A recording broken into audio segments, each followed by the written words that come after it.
There are a chosen few who continue to claim the Mariners should just overpay for free agents, including Chris Bryant, who was just overpaid in my estimation and most estimations. 7 years, $182 million from the Colorado Rockies. And Trevor Story is the other one that's been linked to Seattle. There's so many things wrong with this idea of overpaying significantly so you can convince players to come here. It's difficult to find the best starting place, but I'll just dive right in. But I want to start with one thing first. The Mariners could absorb an overpay more than at any other time in recent memory.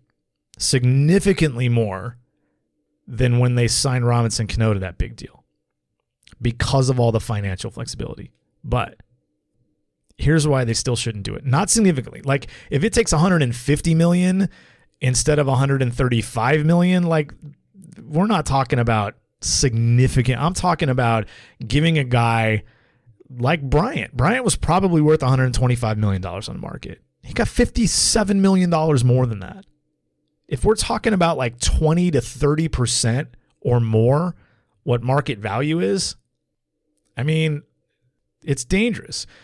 So first of all, market value is a fairly arbitrary thing because technically the market for a free agent is whatever one team will pay for him. It only takes one team. Took the Colorado Rockies for Chris Bryant to suggest that his market was 7 and 182. But what was his market for every other team? Not 7 and 182. But I have heard that there was more than one club out there willing to go 140, 150 on Bryant. I don't know that Seattle was one of them. I don't know that they weren't. But every team values price points differently. Why? Because no matter how much we wish owners would just spend $500 million on payroll every year, ladies and gentlemen, boys and girls, that is not reality.